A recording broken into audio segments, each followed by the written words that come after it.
Welcome to Under the Hood of Developer Marketing, the podcast devoted to developer marketing, relations, evangelism, and advocacy. I'm Stathis Georgakopoulos, and I'm your host. In each episode, I welcome a guest from the developer marketing world. We talk about best practices, challenges, lessons learned, and share insights, data, and experiences to help you boost your DevRel game, talk to, and engage with developers.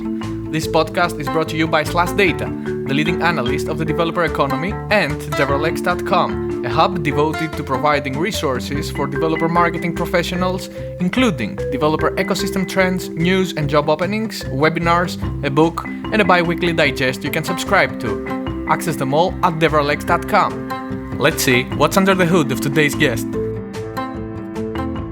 While today, and we can see that also from your trends graphs, the expectation from developers is so much higher. And so companies are definitely not only reacting there, I would say actually investing in it to make sure that actually everything that a developer needs are there from day one. I have had a number of conversations with executives in Santander who said things like, unless we have XYZ, I don't even want to go live. Like, the bar is so much higher. And so I can see developer relations continuing moving in that direction. Welcome to the second episode of Under the Hood of Developer Marketing Season 3. Today's guest is Andrea Trasatti, who is the Director of Developer Ecosystems at Banco Santander. Andrea, welcome to the show. Thank you very much, Stathis, and thank you for having me here today. We're happy to have you. Will you please introduce yourself to our listeners? Absolutely. So, hello, everyone. I'm very excited to be on the show. Been following it for the past couple seasons. And my name is Andrea Trasatti, like Stathis said. I'm born and raised in Italy. I was a developer for quite a bit of time. And then, I decided that I wanted to discover the world and live in other places. So from Italy, where I lived for actually still the majority of my life, I moved to Ireland. I lived there for about 3 years. I moved to cold and freezing Finland. And now I've been in the US for about 8 years. How did you end up in your current role at Banco Santander? Was there a role model that led you to start learning how to become a developer, or a driving force led you all the way to where you are today through 4 countries and totally different climates? Yes, that's right. Definitely, I did like the climate in Italy. That was not one of the things that I wanted to change. But I think that as a kid, I still remember being, I don't know, like 10 or 11, and going to my parents and bothering them that I really, really, really wanted a Commodore 64. At the time, I admit, my pitch to my parents was that I wanted to learn programming. I wanted to learn these new technologies. Truth is, I just wanted to play video games on the Commodore 64. I remember playing the Olympics games for like hours and hours. But in reality, I was actually really fascinated by the technology and the idea that you could do magical things with this device on your table, on your desk. And so I did start a little bit of basic programming back then. And then I went into actually a full-time role after school and started working at a BBS to provide internet access to people. And, this was like the 90s, the mid 90s. We had a BBS, we had like 30 or 40 modems all connected, with people dialing up. And I still remember looking at the modems, just sitting there and looking at them, like turning it on and off with people connecting and accessing like the very basic web that was available at the time. And I thought it was fascinating. I thought it was like really exciting to connect and to communicate with people that were across the world, on the other side of the world, doing something completely different, right? Completely different background from me, from people, that I knew from school or from my little town. So that's kind of what started me and really got me excited about computers in general. I was a developer for about 10 years and I got into open source. I was very excited about open source. I thought that open source was revolutionary, a different way of thinking, and that it would kind of change the world. And so I participated to a few open source projects, like as a little bit of a contributor, but then I was owning, together with another person, one big open source project that actually got quite popular that was about mobile phones, like creating content for mobile phones. We're talking about the early days. We were talking about ringtones and picture messaging on your old black and white Nokia phones. That's what we were building. And then it evolved into mobile web. It was called WAP first, then mobile web. And so open source is what got me into developer relations. I think that in the early days of running the open source project, I don't even know if people called it developer relations, but it was about interacting with developers. It was about collaboration. It was about working together to create something bigger. I was myself a PHP developer at the time. The other co-owner was a Java developer. We didn't have the time or the will to build for 10 different programming languages. And so we had to rely on other people to create a Python library, to create a C library, and all of these other plugins, that enhance the open source project, not to mention, of course, the data that we were collecting as part of the project. And so that's what accidentally, I would say, got me into developer relations. I was actually chatting with some people recently that are also in developer relations, and someone else was telling me how they have also been in developer relations for a long time. And a lot of people in quote unquote my generation, like people that have been in developer relations for a few years, many of them have fallen into it by accident. While now, which is super exciting for me, is people are picking this as a career and they're saying, now I'm going to do this. For me, it was more like, oh, I want to interact with all of these developers. And oh, by the way, wait, there's a job and some people get paid for this. And so for me, it was a gradual change from developer to developer relations. I did that as part of the open source project completely, basically in my own time, and then gradually became more and more important in my actually day-to-day job. If I have to think about a role model, I don't know that there is one role model. I think that back in the day when I started being in developer relations, maybe the only role model was Guy Kawasaki, which to me actually did something slightly different from what I do, what developer relations does today. And so I don't know that there was one exact role model. It was more like, oh, that person in that company or that company right in that program is doing something interesting, something that I think would be worth doing. And so it was more like a mosaic coming together and picking pieces left and right about what I wanted to do. More specifically about Santander, I think for me personally, it's a combination of two things. One is the challenge of the idea of a bank that wants to build a developer platform, that wants to build a developer ecosystem.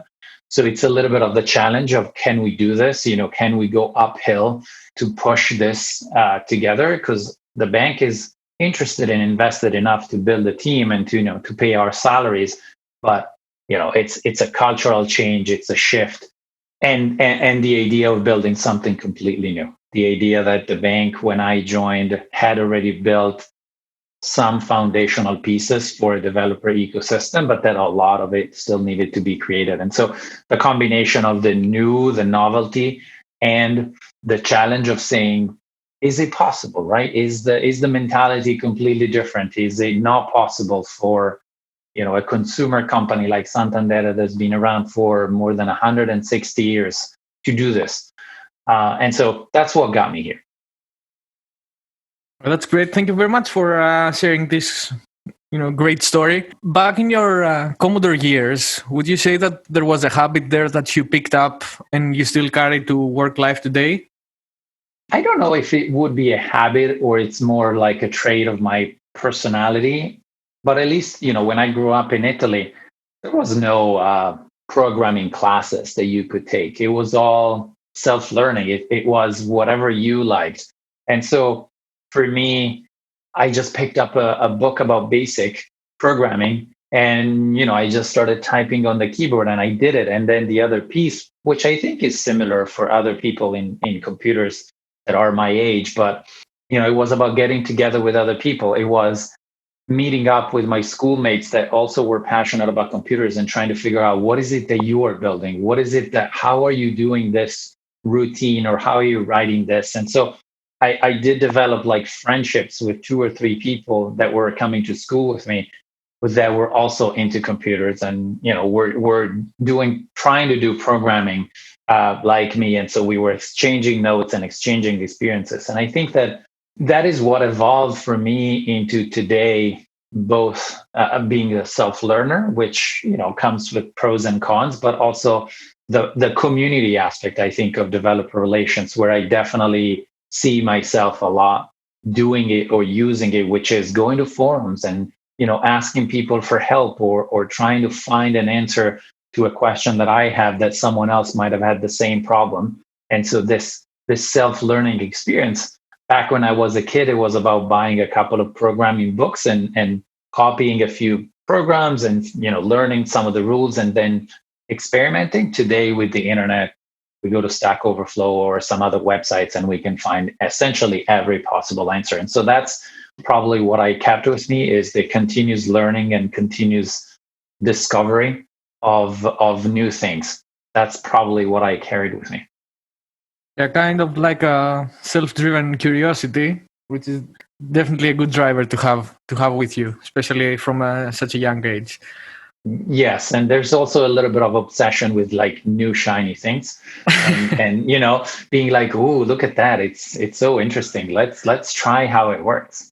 I think this never goes away if you have it. Yes, correct. You teased us a bit with your current role. I don't want to get yet to it because I want first to go to my favorite section, which is called Let's Talk Data. So yes. I will kindly ask you to pick a graph from devrelx.com/trends and tell us why that graph stands out to you. Yeah, for me, and by the way, I didn't mention this, but most of my career as a developer relations was focused on web technologies. And like I mentioned, I talked about WAP and mobile web earlier, but that continued. Even after I stopped working on the open source project, I worked in web technologies for more than 10 years in developer relations. And so for me, my bread and butter has always been HTML, CSS, JavaScript. And so my focus when I think about developers usually was mobile web, hybrid app development using web technologies. So one of the things that for me stands out when I look at the graphs on the DevRelX trends is Java. Essentially, Java and the other programming languages, like how developers are prioritizing programming languages, right? When I look at your graphs, JavaScript is huge, is whatever, 50% bigger than Python. Python is 8.4 million, JavaScript is 12.2. So it's 4 million more. And in our world, in the banking world, actually JavaScript is, I'm not going to say at the bottom. It's definitely not at the bottom. As a bank, both ourselves and our clients obviously develop websites, but it's not the top language. So in the bank, and a lot of the developers that we talk to today use Java. Java is still the predominant language there. There's some C, C++. There's essentially no PHP. I would argue that PHP is actually seen as an insecure language that is risky. There's no Kotlin. There's a little bit of Swift, of course. So the priorities, I guess, or the presence of the languages is very, very skewed to, I guess, what you would expect: more enterprise, more large corporation languages. Where JavaScript, we use it because we have to, but it's not the. If I ran a survey in Santander and with the developers, that we work, JavaScript would probably be there, but it would not be the top language that people would pick. And so that's one thing that strikes me of where the world of development is compared to where banking. And I'm not saying one is right and one is wrong. I think the application is slightly different. And so the bank and its clients are picking a language that fits that approach and that way of working. Yeah, that should make a perfect sense, because you cannot use every language for every purpose. So especially for a bank, which is by default strict in many applications. And I think you understand what I mean, especially when it comes to security too, because you mentioned it. Yeah, I see your point exactly. What do you love most about your current role? That's a great question. And In a sense, it goes back to a couple of the points that I mentioned, right? When I talked about the challenge and the excitement of building something new. So for me, what I really love about this role is while Santander is a huge company, it's more than 200,000 employees. We are a relatively small team. I am part of Santander Digital. And then within Santander Digital, I'm part of the open platform team. And so we are a relatively small team that is trying to actually bring big change to the bank. And we're super excited about that. And so to me personally, what I am most excited about is this opportunity that we have of changing how third parties work with Santander. The opportunity of saying, like, I guess everyone listening to the podcast has at least one bank account. And I, as a person who lived in four different countries, I still have my bank account in Italy. I had bank accounts, of course, in Ireland and Finland, where I needed to pay the bills like everybody else. But it was all a closed ecosystem. It was a closed envelope that I could only look into through a bank statement or a PDF, like a printed bank statement, or at best a PDF. What we are looking at in Santander is really to change the paradigm and to open up the bank's resources and by resources I don't mean the bank statements, but rather the ability, the operations that you can do with a bank, so that we can open this up to developers for them to create something new and something amazing. Santander has something like 145 million customers. It's a huge number, right? In more than 25 countries. The idea that we can open this up to developers for them to both serve our existing customers, to offer services to other customers that today might not be using Santander. Maybe they will open an account in Santander. Maybe we can actually help them execute some transactions without even opening a Santander account, like a payment from one bank account to another, a transfer from one country to another, is pretty amazing. I think it's going to open up a completely new set of services, and it's going to make banking, any financial services, not just banking, so much more pervasive. I think I was here in California, unfortunately, with the coronavirus. We're all still sheltered in place. Many of the services have reopened. Having many of the shops have reopened, but of course, everyone is kind of cautious and trying to avoid contacts that are unnecessary.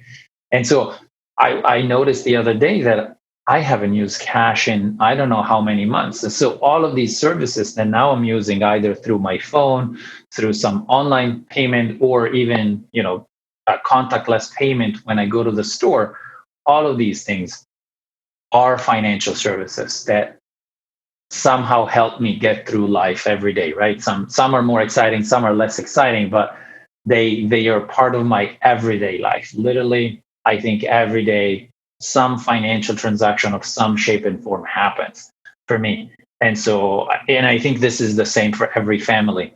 And so if Santander and our developer ecosystem can make this smoother, faster, cheaper for every customer, I think that will be an amazing achievement for us. Yes, and as you said, some of these things are more exciting than others. Others are not, but they're all part of everyday life. And I think it's exciting to see how they will progress in the future. What the future holds for financial services in that sense, because you said it before, it's a 160-year company, but only recently the need for a developer ecosystem rose, which brought you into.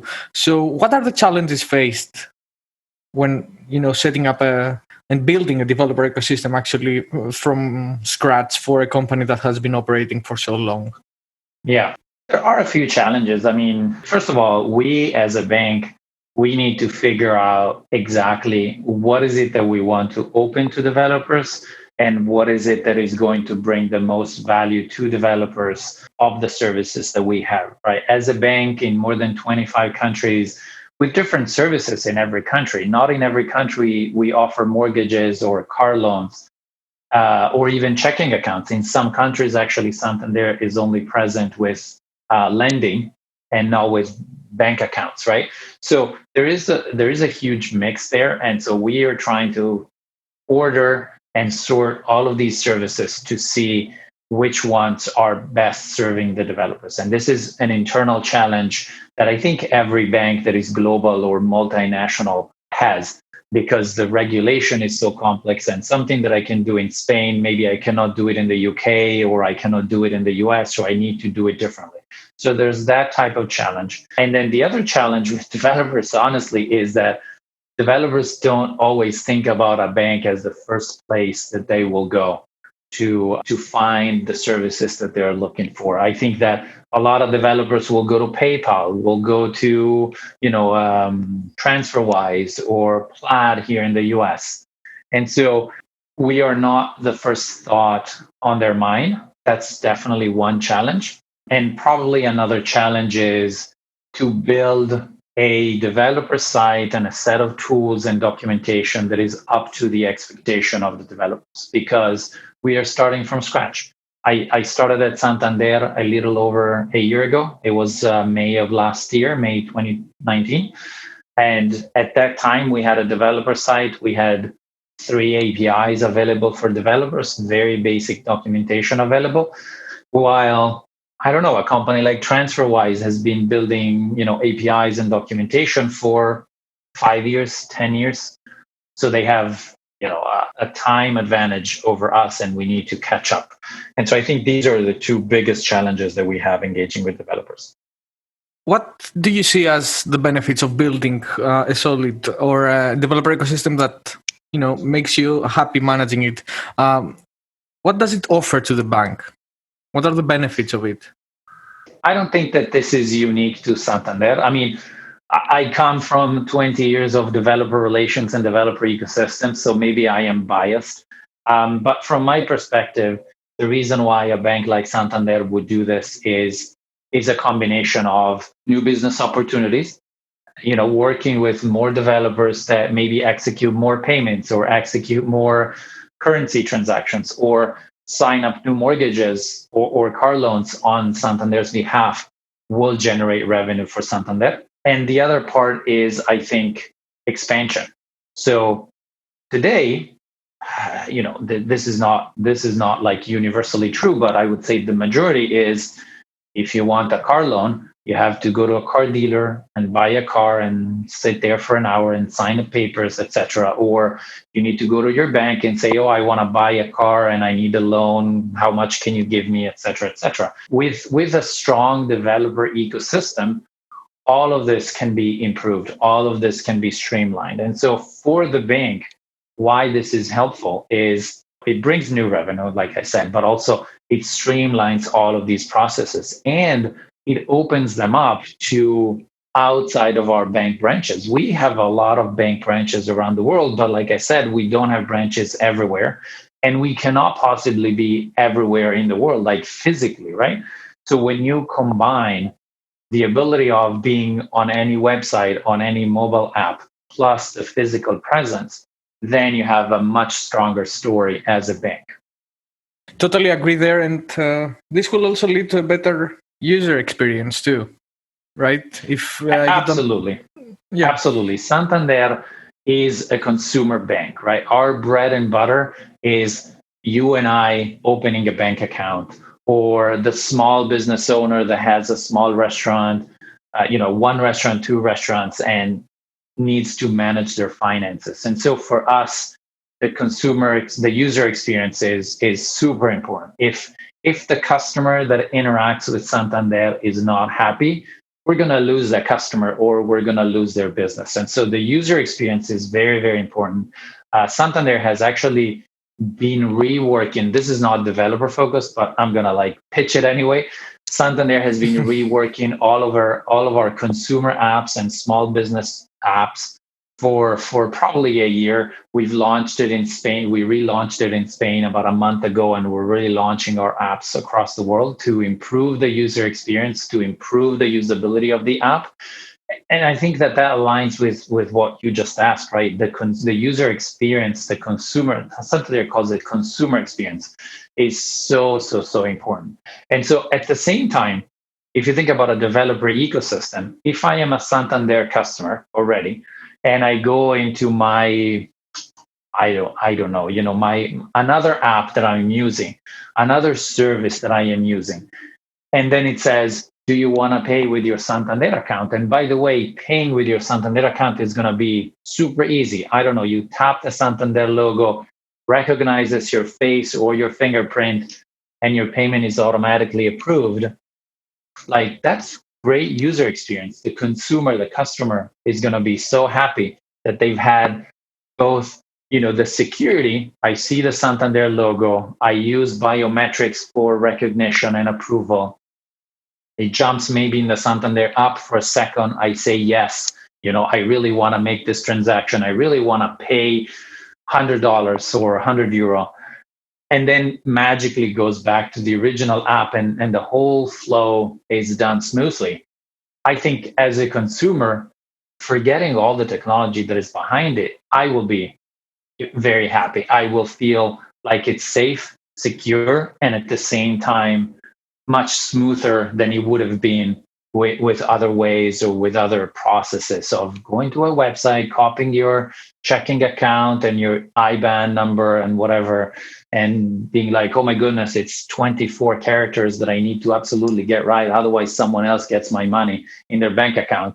All of that technology is simplifying it and building a strong ecosystem where actually every member of the ecosystem benefits, either directly with revenue or with better user experience or with better, say, conversion rates for signing up, say, for a new service. All of these things help Santander directly and indirectly. Yes, definitely. And the bigger your ecosystem, I guess, the more available things that can be done will be there. So, as you said, it's a new endeavor building this developer ecosystem. How did you first approach it?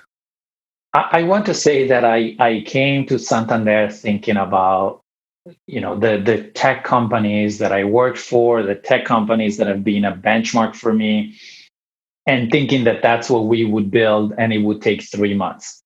I think that was a mistake on my side. It was a little bit too optimistic.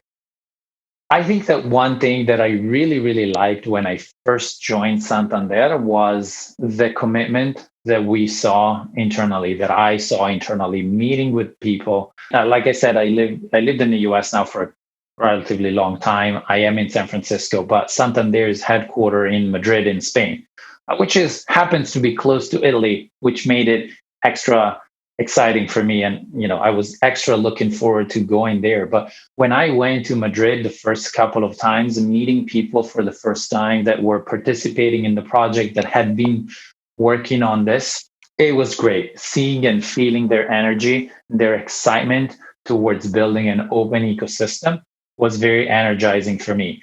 But going back to your question, what I did was really sit down with the teams that had been working on this or that were planning to participate to the open ecosystem, and hear their stories, hear what they knew, what they wanted, what their experiences was. Because my experience is in developer relations and developer ecosystems, but it's not in banking.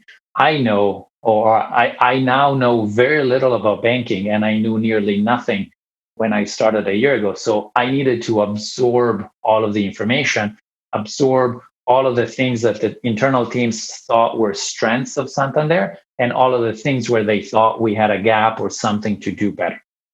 So that's where I started. And then the next thing that we did, not just by myself, because I think this is such a large project for Santander, for a bank of the size of Santander, is I got together with a few people and we started building a strategy, a 3-year strategy of what we wanted to achieve. And we started, this actually lines up so well, I have to say, when I was looking at your trends on DevRelX and the parts that developers think are important, I have to say, I wish I had this graph a year ago, because it actually lines up and validates a number of our thoughts of what were the pieces that we needed to get started. I think the problem with a company like Santander is the expectation is super high. Santander both because it's a consumer brand and because of the ambitions as a global bank, as a top 15 bank in the world. We cannot go out with a scrappy website and poor documentation and badly designed APIs or SDKs. It has to be good the first time that you launch it. And so we spent quite a bit of time thinking about, okay, what are the building blocks that we absolutely need? What are the building blocks, the pieces of the foundation for a 3-year plan that we need to have in the first place, so that then we can accelerate the growth of the ecosystem, accelerate the number of products that we expose to developers and the number of apps and services that developers build on top of us. There is no start scrappy, low SLA, let's hope everything goes well. And oh my goodness, if we get too many requests, it's a good problem to have, like the type of conversation that you would have in a startup. Santander does not think that way. Santander is like, well, we're going to put online an API and it's going to have 99 point something uptime at all times, multi-regional, and it's going to support these many thousands of requests. And sometimes I was going back to the architecture team and saying, well, guys, yes, that sounds great, but we don't have developers. We are like building this. We have tens of developers or maybe hundreds of developers. So we can grow towards that. But as a bank that has a very strong reputation also to protect, you cannot do that. And so that's what we did. We looked at the pieces, we looked at developer side documentation and tools and everything that we wanted to build to create that ecosystem, and we started putting it on a map. And so today we're about 1 year into the program. We built the program during the summer of last year, July, August timeframe. So we're just over 1 year of life of that plan, and we're still working towards the next 2 years. Yeah, that's great to hear, and hope everything goes well for the next year, even better than you expect. I totally agree with the part where you say that everything had to be perfect before you launch it. On our last episode, we have Jeff Sarquist from Microsoft, and he said that you need to think about what a developer is trying to solve. It's late in the night, they want to solve a problem, and you have to be there for them. They have to know that they can rely on your developer program, to find the solution they're looking for. And I think this is a perfect way, to start building and growing your community by being consistent toward the developer. Yes. How have you been engaging developers so far? So we are in an early stage of our developer program, and Santander being a global company, some countries are a little bit more developer focused. Developers are more open and interested in the collaboration with the bank. And so in some countries, for example, like the UK and Spain and Brazil, we had already started, like the company had already started engaging with developers before I even joined. What we have done as a group is we've tried to bring together those resources, bring together all of those experiences, and try to build a strategy for the next steps. So far, Santander has mostly engaged with small groups of developers. So I guess we need to separate. As a European bank, there's a regulation in Europe called PSD2 that requires all banks to have open APIs for certain type of entities, regulated entities. So first of all, from a regulation perspective, Santander is compliant. And so we have had APIs since when they were required in the different countries, UK, Spain, Portugal, etc. But that was, again, following a regulation, making the most of something that was required of banks, but it was not a global strategy. What we have been doing then is leverage those resources that already existed. Before coronavirus, we have been organizing in-person hackathons, in-person events quite a bit. And those were successful at two things. Building awareness that Santander has APIs, that Santander has a developer program, and they were also helpful testing out some new products. And so some of the hackathons, for example, that the teams in the UK ran in the past were about testing a new product, testing a new API, testing a new idea to see how well developers would receive it, what kind of feedback they would share, and so on. Of course, we had to pause every in-person event since March of this year, so about 6 months. And our plan going forward is a combination. We want to continue the hackathons. We want to continue in-person events because they've been working pretty well for Santander. There's also, I think, in part, there's this idea of coming together into the office of a big company like Santander that makes it attractive to developers, the idea of congregating and getting together. And so we want to continue that because we can, right? Because we have the office spaces, because we have the facilities to do it. And then the next level, though, is going more digital.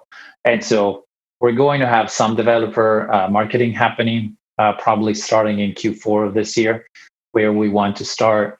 I'm going to call it advertising. It's not advertising in the sense of like TV advertising, but we want to start build awareness, build thought leadership, and show not only what Santander has to offer, but also what is it that we're building and why, so that people will understand what is the strategy and how they can align to it, or if it aligns with their program. So we have plans for, we're building our social media presence, both on Twitter and LinkedIn.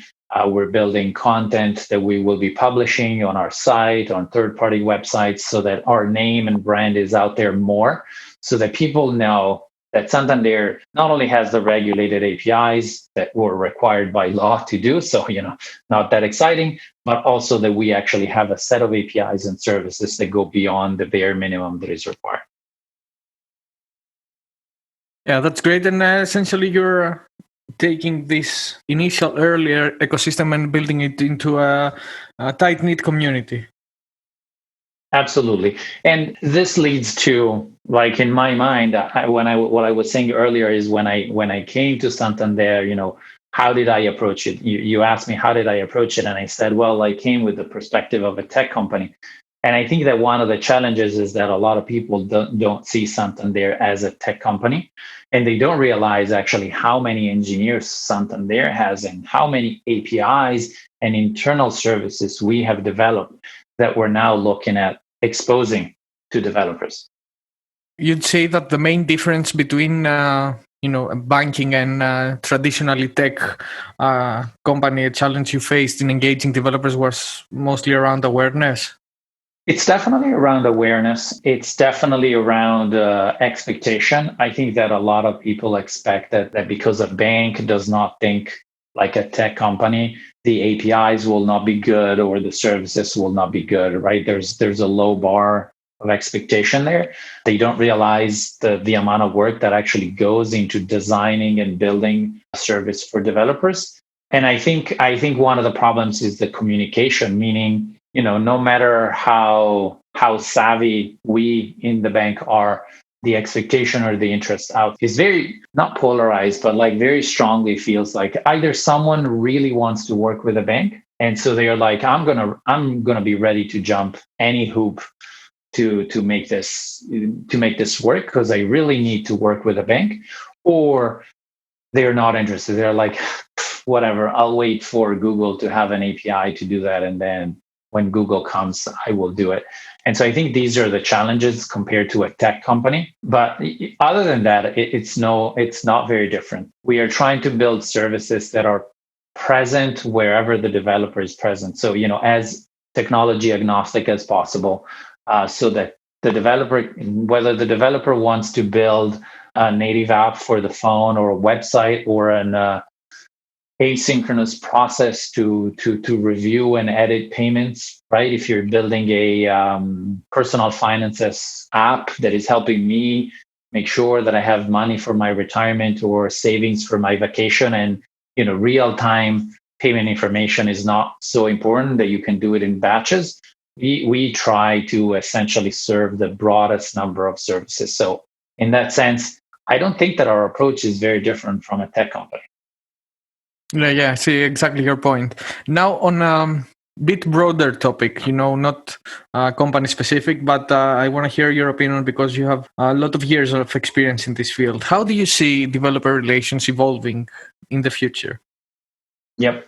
I want to start actually from something that is a little bit of a challenge in developer relations, which I think actually there is no right or wrong answer. But I think in my experience, a lot of companies see developer relations as a function of engineering and other companies see it as a function of marketing because, we all know that developers don't love direct, explicit marketing. But at the same time, I do think that developer relations definitely has an underlying need and desire to market, right? I need to build awareness. I need to let my developers or my target audience know that my developer programs exist and my company's services exist. And so I can see why developer relations can be in either of these two buckets. And I'm sure some other companies have some other bucket that I haven't mentioned. But to me, the future is for developer relations to continue gaining credibility and being more and more accepted as a real job, let me say, quote unquote, right? When I told my parents 10 years ago that I was in developer relations, they were like, okay, but what is it that you do? Now people know, at least in technology, people who are developers or technologists, they know what developer relations means. And so I can see developer relations being more and more, let's call it a legit job and function in companies. That's one part. And the other part, I think, is in the, let's call it the consolidation and the strengthening of the services around developer relations. I think that if you look back even 5 years ago, the expectation for a developer program was pretty minimal. It was, hey, we're going to have a bunch of APIs out there. Good luck using them. And by the way, they're going to be undocumented and they're going to have no SDKs and they're going to be like just out there. Go figure it out. While today, and we can see that also from your trends graphs, the expectation from developers is so much higher. And so companies are definitely not only reacting there, I would say actually investing in it to make sure that actually everything that a developer needs are there from day one. I have had a number of conversations with executives in Santander who said things like, unless we have XYZ, I don't even want to go live. Like the bar is so much higher. And so I can see developer relations continuing moving in that direction, continuing moving to a much more solid baseline, much more complete baseline. And I am hoping better ways to track the performance. I think that if I look back 10 years ago, developer relations was a little bit like running a radio ad. You broadcast your message and you hope that people will react and listen and hear it and kind of keep your fingers crossed, and you wait and then you count. And I think that we are moving into a phase where actually there's a lot more data. You said at the beginning you love data. I think that we are moving a lot more into an area where actually things are more measurable. Performance is more measurable. And I am, by the way, I am myself only excited to see this getting better and better. Yes, definitely agree there. I kept nodding while you were speaking. I see the point too about developer relations. Especially compared to, as you said, 20 years ago. What exactly are you doing to people lively pursuing a job in developer relations? And this is why we have this podcast to help people better educated on the subject, on the what is needed from the job. We have our book, Developer Marketing and Relations, the Essential Guide, which now gets a third edition, and even we have a conference going live in a few days. It's the Future Developer Summit, September 29 and 30. The community edition is free, so you can grab your tickets at futuredeveloper.io. Andrea, it's been great having you. I'm sure you've answered a lot of questions, but if people have more questions for you, how can they reach you? Absolutely. And, I'm always excited both to hear from people that want to get into developer relations, that are already in developer relations and want to share ideas. Going back to my, self-learning thing, always happy to exchange notes and hear questions or answer questions. They can find me on Twitter. I realize it's probably hard to spell, but it's at Andrea Trasatti, all one word, on Twitter. And then, of course, on LinkedIn. Happy to connect with more practitioners and more people that work in our field. Thank you, Andrea, and thank you for joining us. And thank you very much. All best of luck with your developer program. Thank you so much. And to our listeners, thank you for listening to Under the Hood of Developer Marketing, the podcast devoted to developer marketing and relations. You can listen to all episodes, find free resources and the latest news at devralex.com, and you can subscribe to our bite-sized bi-weekly digest or follow us on Twitter at /datahq. Thank you very much.